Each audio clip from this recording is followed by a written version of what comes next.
जगतरनाथ प्रभु जगन्नाथंकर घोष यात्रा पाई रथ निर्माण निमंते रेढ़ाखोल बनखंड जंगल पठागला रथ काठ।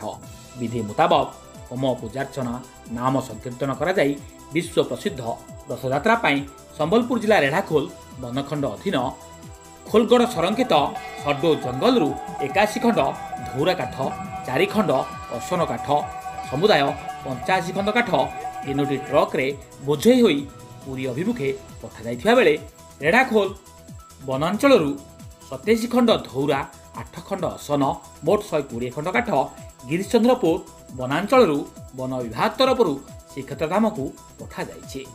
सड्डो अंचल रे एबे आनंद उल्लास खेली जाइछि। रेढ़ाखोल रवींद्रनाथ प्रधान का रिपोर्ट AMS न्यूज।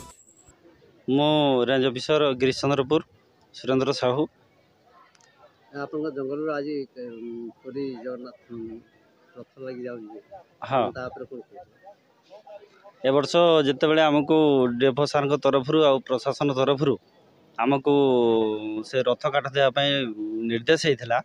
मोर टीम मोर गार्ड फरेस्टर आमर 45 डिग्री तापमात्रा बहुत परिश्रम कर रथ काठ को खोजिलु जेहेतु ठाकुर सेवा। तेणु 2024 रथ यात्रा आमर गिरिचंद्रपुर रेंज आमर यही 16 बीट रु आमर 85 खंड धौरा और असन काठ ए वर्ष रथ यात्रा जाऊँगी। तेणु मु तो भावुँ बहुत भाग्यवान जेहेतु ठाकुर सेवार किसी समय मुझे मोर यही अंचल ग्रामवासी बहुत सहयोग कर विशेषतः सड़ गाँ लोक एवं आमर यही पंचायतर अंचल अधिवासी बहुत सहयोग करते।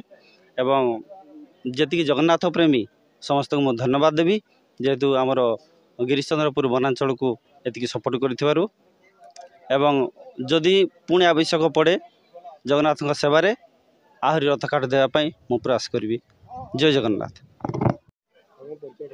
जगन्नाथ साहू ये पाणीमार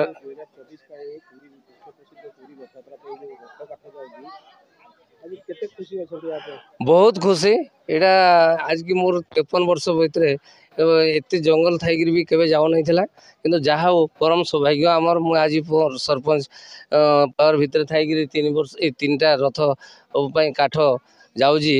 मु बहुत खुशी ये अंचलवासी तरफ बहुत धन्यवाद।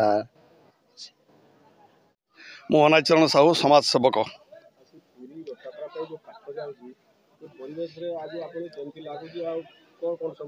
आज ये पुरी धाम विश्व प्रसिद्ध पुरी धाम रथ यात्रा जो 3 रथ जो 3टी ट्रक रे आज जो काठ जाऊँगी ये हूँ आमर ये पाणीमरा पंचायत नाकदुर ब्लॉक तथा रेढ़ाखोल परम सौभाग्य। आज बहुत लोक समागम हो आज कार्यक्रम है आ यथा समय ये गाड़ी जीव विगत दिन में 3 वर्ष है रेढ़ाखोल जगन्नाथ धाम पुरी जाइए। एटा हूँ आम रेढ़ाखोल परम सौभाग्य।